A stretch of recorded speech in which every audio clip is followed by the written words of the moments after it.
Okay, and welcome to another episode of the Focal Thought podcast. My guest today is Rustam Musin, all the way from Russia. How are you, Rustam?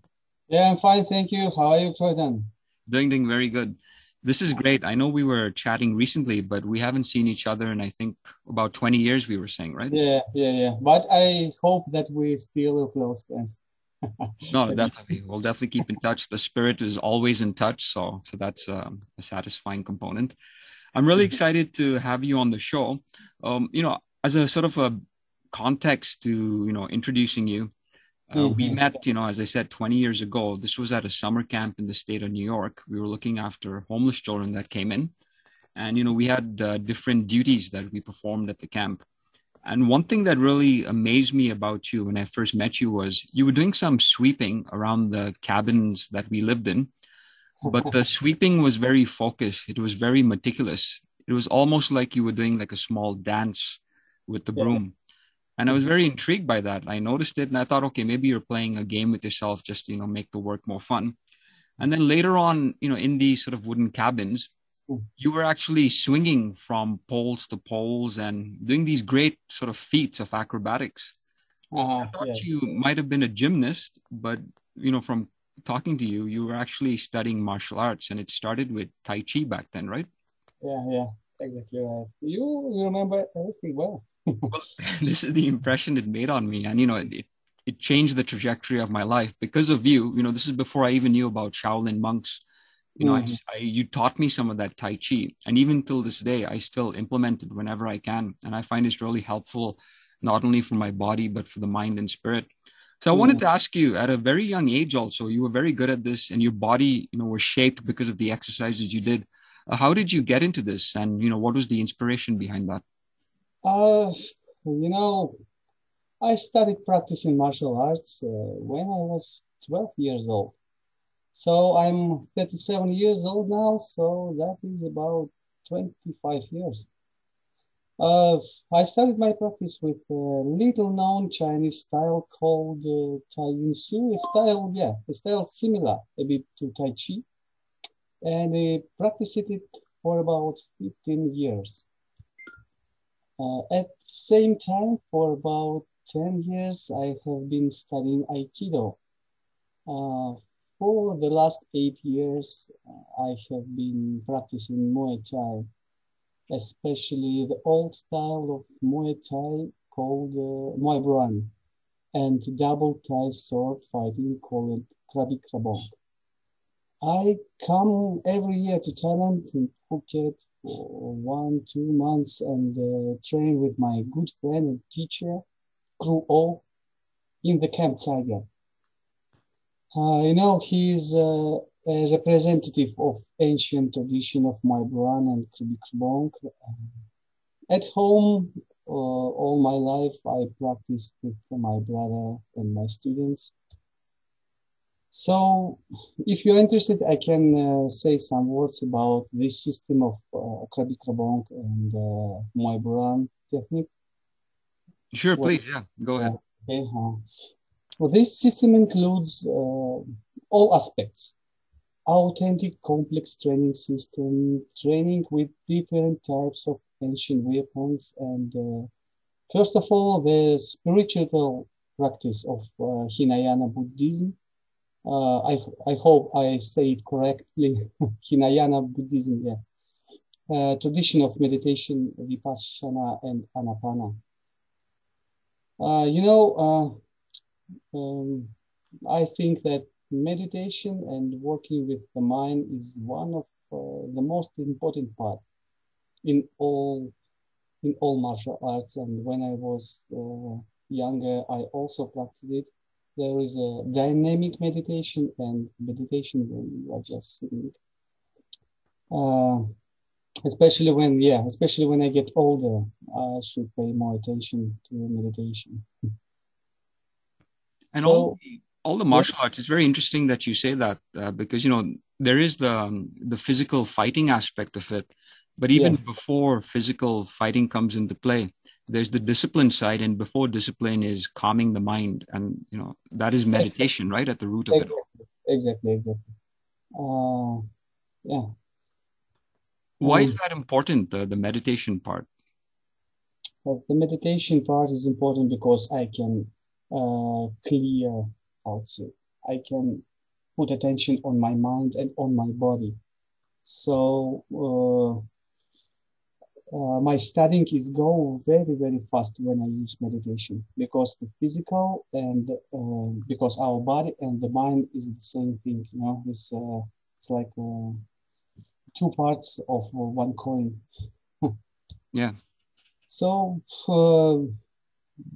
based on my experience, I can say that there is no big difference between the styles of martial arts. You know, yes, they look different. They use different principles for movement. They solve different problems. Some styles put more attention to the hip techniques, another to the wrestling techniques. Some techniques are simpler, some of them more difficult, but the meaning is the same. We all have two arms and two legs. You know, sometimes I'm asked which technique are better. I will answer with words of my teacher, Kruo. He always say that there is no best style. If you practice any style a lot, you can use it. But if you train a little, it won't help you. So this is my way in martial arts. No, that's good. I like that because there's no sort of one style to rule them all, right? It's whatever you maybe resonate with, and you can use anything in any sort of combat situation or in meditation situations or in discipline situations or just learning the craft just for exercise for your body, right? Yeah, yes, and and the main thing it's opened my mind. I'm not strictly only in the one system, so everything new I always invite. I wanted to ask you because I mean, again, you've been doing martial arts for many, many years now, and you're involved in some combat situations too. What does martial arts do to the body? How have you seen your body change from when you started to where you are now with it? Could you please repeat the question? Yeah. So basically, when you're using martial arts, it has an effect on the body because, you're using your body to hit. You're getting some soft tissue damage. There's some injuries to your bodies, but then there's also the body building itself up. It's becoming stronger. It's building its muscles. How have you noticed your body changed from when you started to where you are now?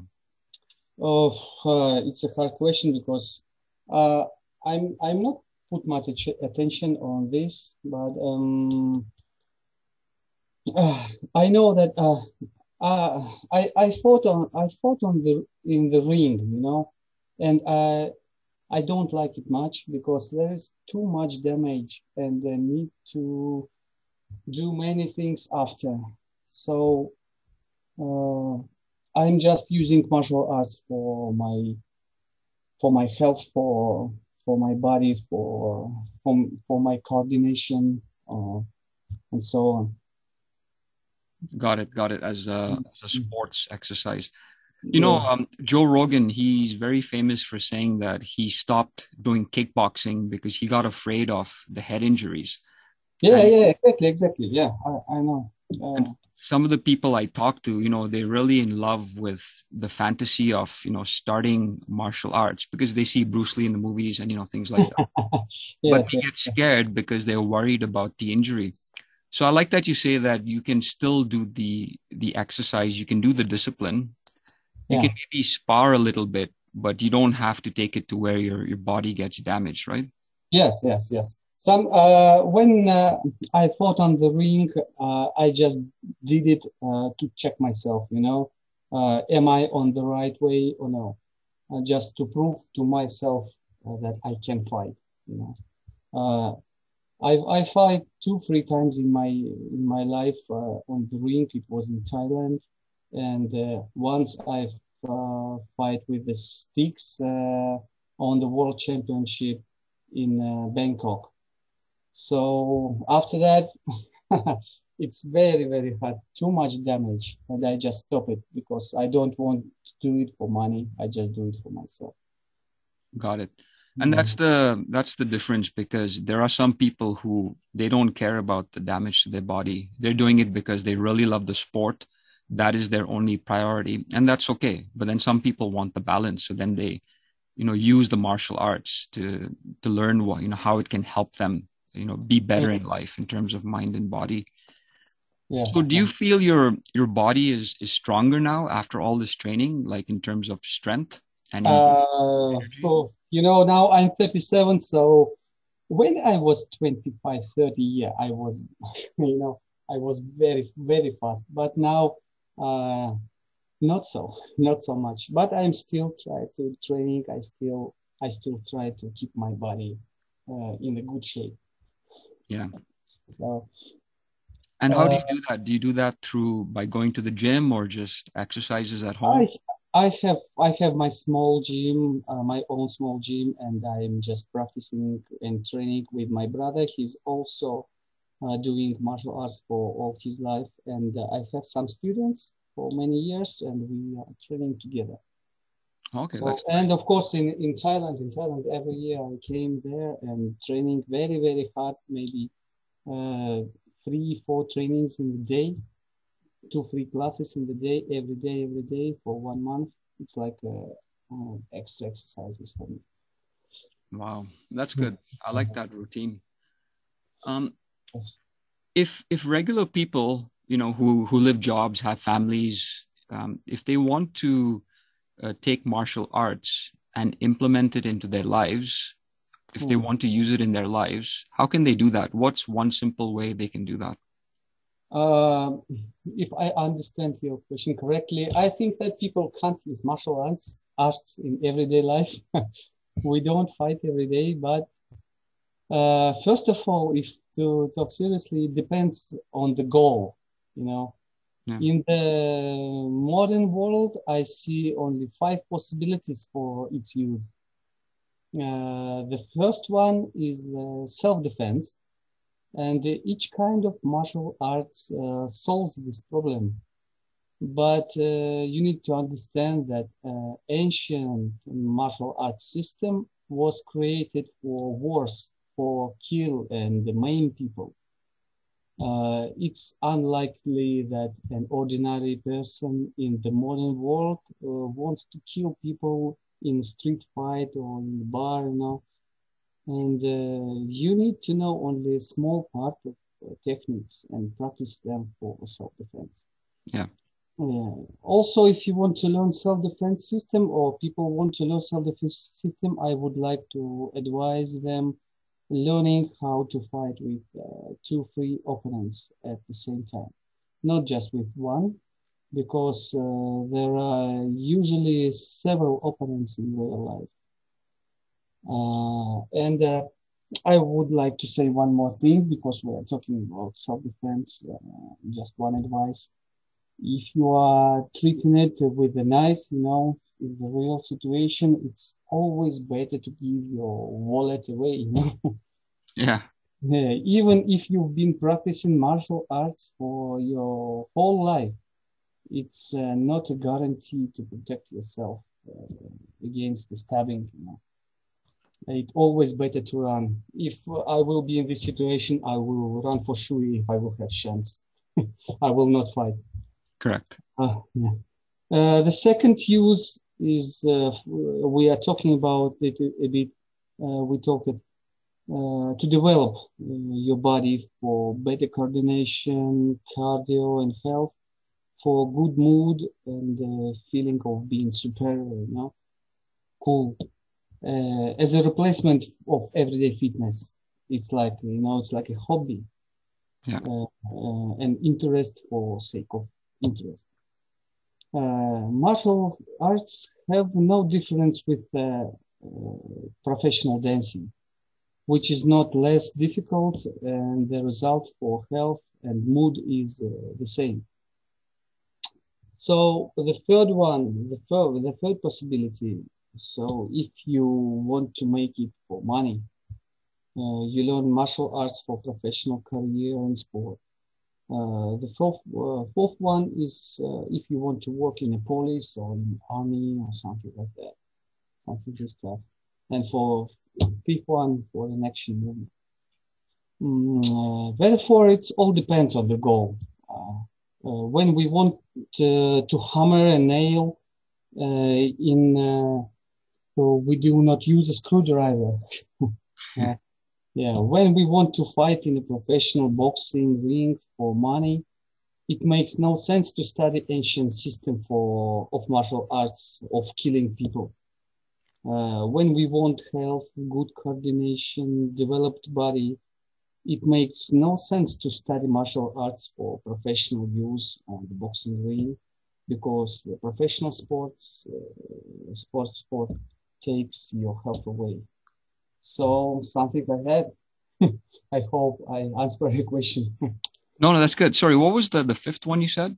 The fifth one is if for movie, if you want to produce a movie or you want to be an actor, something like this. Oh, okay, okay. Got Yeah, yeah. So I see only few ways to use it in regular life. No, that's good. I like those philosophies, and each of those will require different dedication. I want to just ask you really quickly because Tai Chi and And variation of Tai Chi is something you showed me. And Tai Chi amazed me because it's soft energy becoming hard energy and vice versa, right? It's the yin and yang of that energy. exactly. Yeah. And you were showing me those movements where, you assume like a ball in your hand and, you can move the ball in a circular motion and you're essentially playing with chi, right? With energy. Yeah. Can you talk a little bit about that? Uh, um, many people talk about energy, and many people say that they can use energy like some magic. But I don't. How to say um, now I believe I see that every martial arts is like a tool. You know, it's uh, it's for you. It's created for some goal, for war or for grappling. So Tai Chi or just Chi energy, it's a very very thin material, and I think need to practice, need to try it to feel it, because just to talk about it, it's not make sense. Um, so, how to say? It's like it's like a dynamic meditation. It's the same as meditation. All kinds of form of Tai Chi, of working with energy, is it's a meditation in the deep. Yeah. But you are not just sitting and keep your mind clear, but when you move slowly and you can put attention on the movement of your body, you are doing the same work. You are doing the same work like you are sitting and sitting meditation. So I use it. I use the dynamic meditation and I use the form Tai Chi, uh, like for my mind and for making my mind clear, for making my mind empty.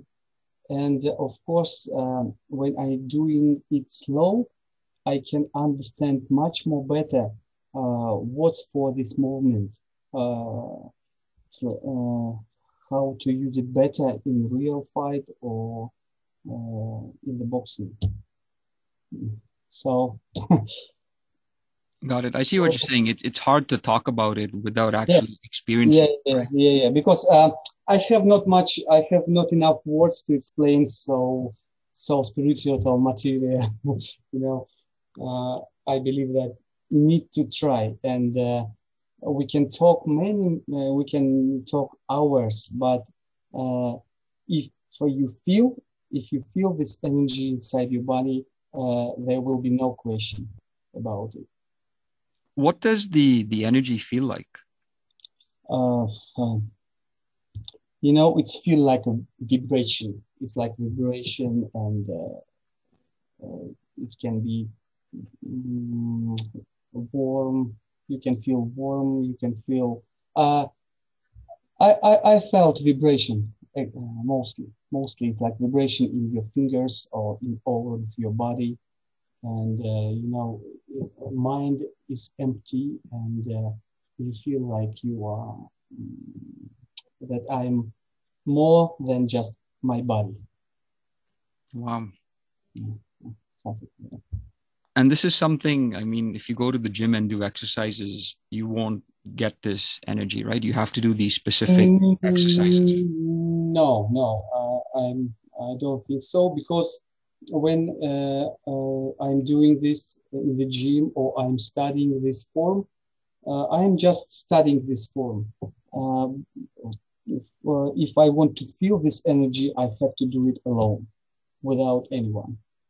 Yeah, So in the gym, I just can exercise. I just can study this form, but teacher uh, can't tell you, can't show you what is the energy is. He can just show the path. He can just show the way to this feeling. got it. And again, I've seen, if you hadn't shown me, I felt it to a very small extent because this is something you have to keep working at, to master it and get better at feeling it. But, I've seen out there, you can see YouTube videos on it. You can get books with pictures, but that really doesn't help you much. You have to Yeah, work with someone. it will not help for sure. I can say this exactly. Because if you want to know something about Tai Chi or another martial arts, you need a teacher who will show you physically, who who will show you in the gym or whatever. The books can just help you to understand maybe philosophy or uh, the main principle of this martial arts, but never will teach you. Got it. I mean, it's the same thing with, say, teaching guitar. When someone's learning guitar for Yeah, the yeah, first time, they're absolutely the used to it. same. Or dancing, you can't study dance just to read a book. Yeah. Yeah. When I read the Because book. you can visualize it, you can see it, you can get the theory of it, but actually practicing, you have to study with a teacher. Yeah, exactly. There is no way, only this way. So this, if you study this, I think that this can be very important. Say, for example, for an athlete who's playing, maybe hockey or basketball or soccer at a professional level, Yes, for you can sure. use this energy in the sport in that way.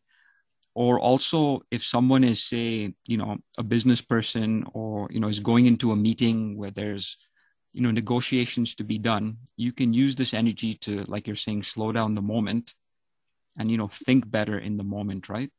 Yeah, yes, for sure. But people is using it.